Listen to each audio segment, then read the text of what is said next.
అందరూ పేరు తరగతి రాశారా అంటూ ఒక్కొక్కరు పేపర్ చెక్ చేసుకుంటూ మేడం ఆ పిల్ల దగ్గరికి వచ్చేసరికి ఏమీ మాట్లాడకుండా ముందు రోజు మేము ఏదైతే కర్ర తెచ్చున్నామో ఆ కర్ర తీసుకొని ఎక్కడ తగులుతుంది ఏంటి అని చూడకుండా చెడామడా అయితే ఆ పిల్లని బాధేశారు.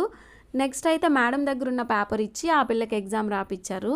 ఆఫ్టర్నూన్ మేమందరం అన్నం తినడానికి ఇంటికి వెళ్ళినప్పుడు మేమంతా తిరిగి స్కూల్కి వచ్చాం, కానీ ఆ పిల్ల మాత్రం రాలేదు. ఆ అమ్మాయి ఎక్కడ అంటూ మేడం మమ్మల్ని అడిగారు. ఏమో మేడం మాకు తెలియదు అంటూ మేము కూర్చొని ఎక్కాలు చదువుతూ ఉన్నప్పుడు ఒక 5-6 మంది లేడీస్ నువ్వు చదువు చెప్పడానికి వచ్చావా లేకపోతే పిల్లల్ని ఇలా హింసించడానికి వచ్చావా అంటూ మేడం మీదకి ఒక్కసారిగా అయితే గొడవకు వచ్చారు. తీరా ఏమైందా అని చూస్తే ఆ పిల్ల ఒళ్ళంతా వాతలు రేగిపోయాయి. ఆ వాతలు చూసి మేడము వాళ్ళ తిట్లకి సమాధానం కూడా చెప్పలేకపోయారు.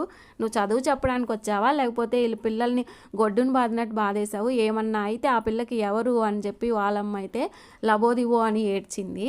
ఆ పిల్ల ఒంటి మీద ఉన్న వాతలు అలాగే వాళ్ళమ్మ తిట్టే తిట్లకి మేడం కూడా అయితే ఏడ్చారు. Continuation in next video. Please subscribe and like my channel.